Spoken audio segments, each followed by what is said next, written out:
విజయవాడలోని బుడమేరుకు గండ్లు పూడ్చివేత పనులు యుద్ధ ప్రాతిపదికన జరుగుతున్నాయి. మళ్లీ బుడమేరుకు వరద వచ్చే అవకాశం ఉందా అన్న నేపథ్యంలో అప్రమత్తమైన అధికారులు శరవేగంగా గండ్లు పూడుస్తున్నారు. జోరు వర్షంలోనూ గండ్ల పూడిక పనులు కొనసాగుతున్నాయి. మంత్రి నిమ్మల రామానాయుడు దగ్గరుండి పనులు పర్యవేక్షిస్తున్నారు. ఎప్పటికప్పుడు పనుల పురోగతి ఆరా తీస్తున్న సీఎం చంద్రబాబు ఇవాళ సాయంత్రంలోగా బుడమేరుకు పడిన గండ్లను పూడ్చివేయాలని డెడ్లైన్ విధించారు.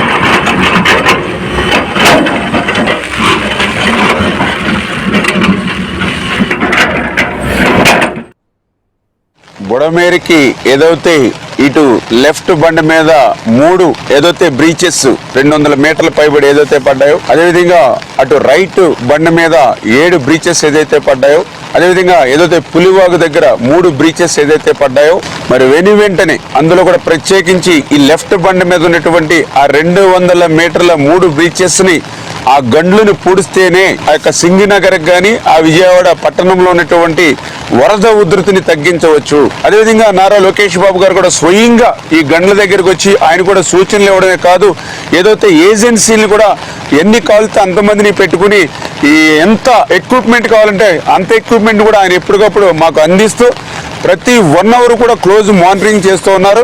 అందుకే ఈరోజు ఎంత వర్షం వచ్చినా గాలి వచ్చినా కూడా దాన్ని కూడా మేము తట్టుకుని ఎదుర్కొని ఏదైతే అధికారులు కానీ అదేవిధంగా ఏజెన్సీలు కూడా వాళ్ళ యొక్క సహకారంతో ఆ బుడమేరు గండ్లను యుద్ధ ప్రాతిపదిక మీద పూర్తి చేస్తూ ఉన్నాం.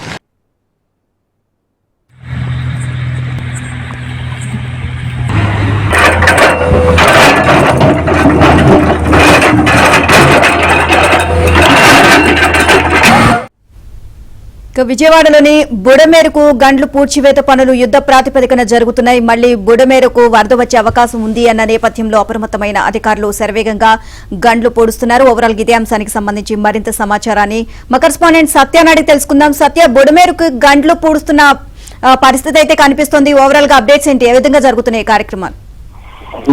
బుడమేరుకు గండ్లు పూడ్చే పనులు అయితే వేగంగా కొనసాగుతున్నాయి. ముఖ్యంగా అక్కడ కనుక గండ్లు పూడ్చకపోతే ఇటు సింగినగర్ లో గానీ విజయవాడలోని చాలా ప్రాంతాల్లో గానీ ఈ వరద తగ్గే పరిస్థితి లేదు అని తేల్చడంతో గండ్లు పూడ్చే కార్యక్రమాన్ని మంత్రి నారా లోకేష్ అదేవిధంగా నిమ్మల రామానాయుడు కూడా పర్యవేక్షిస్తున్నారు.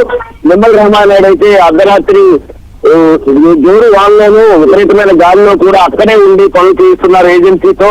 అవసరమైతే ఏజెన్సీకి అవసరమైన అడ్వాన్స్డ్ ఎక్విప్మెంట్ ఇచ్చేయాలి సరే వీళ్ళని తొందరగా గండ్లు పూర్తి చేయాలని నిర్ణయించారు. దానిలో భాగంగా మొదటి గండిని ఇప్పటికే పూర్చారు. రెండవ గండి పూర్తి చేసే కార్యక్రమం అయితే కొనసాగుతుంది. దీని తర్వాత 3వ గండి ఉంది. ఆ గండిని కూడా పూర్తి చేస్తే కనుక చాలా వరకు విజయవాడకు వరద ముసుగు తప్పినట్టే భావించాల్సి ఉంటుంది.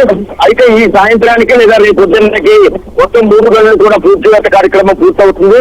అక్కడ వెళ్ళడానికి మార్గం కూడా లేని పరిస్థితుల్లో రోడ్డు వేసుకుని వెళ్లి అక్కడ గండి పూజిస్తున్నారు. మంత్రి నిమ్మల రామానాయుడు నిన్న రాత్రి మొత్తం ఉదయం 3-4 గంటల వరకు కూడా అక్కడే ఉండి గండ్లు పూర్తివేత కార్యక్రమాన్ని పర్యవేక్షించారు. ఆ సమయంలో వర్షంలో విపరీతమైన వర్షం ఉండడంతో తడుస్తూనే ఆ కార్యక్రమాన్ని కూడా నిర్వహించారు. అదేవిధంగా నిన్న ఉదయం మంత్రి నారా లోకేష్ అక్కడికి వెళ్లి స్వయంగా అక్కడికి దారి లేకపోయినా నడుచుకుంటూ వెళ్లి పూర్తి స్థాయిలో అక్కడ గండ్లను పర్యవేక్షించారు. రేపు ఉదయానికి దాదాపు గండ్లన్నీ కూడా పూర్తి స్థాయిలో పూర్తి చేస్తారు. దీంతో ఒక రకంగా బుడమేరు నుంచి విజయవాడకు వరద ప్రమాదం చాలా వరకు తప్పినట్టుగా భావించారు. మరోవైపు ఇటు కృష్ణానదిలో కూడా పైనుంచి వస్తున్న ఇన్ఫ్లో తగ్గడంతో నగరవాసులు కూడా ఊపిరి పీల్చుకున్న పరిస్థితి అయితే ఉంది. Thank you Satya.